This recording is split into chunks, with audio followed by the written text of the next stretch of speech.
জানিয়ে, আমার গুরুদেবকে প্রণাম জানিয়ে এবং আমার জন্মদাত্রী পিতামাতা এবং আমার থেকে যারা বয়সে কনিষ্ঠ সকলকে আমার শুভেচ্ছা এবং ভালোবাসা জানিয়ে আজকের লাইভ ফোনিং অনুষ্ঠান শুরু করছি। সত্যি কথা বলতে কি যে মানুষের মন সত্যি একটা জংলি হাতির মতো, কারণ কখন যে মানুষ কি করে ফেলে নিজের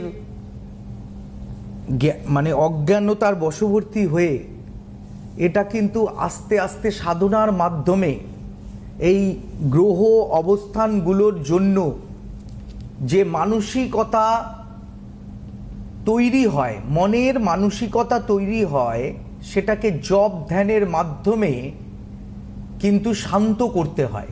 এটা একটা অভ্যাস। ছোট ছোট অবস্থায় যে মা বাবাকে সবসময় শিশুকে ধ্যান করা, ঈশ্বরের সামনে কিংবা কোনো দেব দেবতার সামনে 2 মিনিট 5 মিনিট বসিয়ে অভ্যাস করা, বড়দের প্রণাম করা অভ্যাস করা, খাবার আগে খাবারটাকে প্রণাম করে, এখন সবসময় দেখা যায় মোবাইল দেখতে দেখতে বাচ্চা খাচ্ছে। কেন? এই যে খাবারটা আমাদের মস্তিষ্কে একটা হরমোন তৈরি হয়, যেটা হজম শক্তির জন্য বিজ্ঞানীরা বলেন খুব ভালো কাজ দেয়। সেটা আগে আমরা যখন খেতে বসতাম, খাবারটাকে আমরা জল দিয়ে ভালো করে শোধন করে তারপরে তাকে প্রণাম করে, এই যে এই খাবারটার মধ্যে কত মানুষের পরিশ্রম।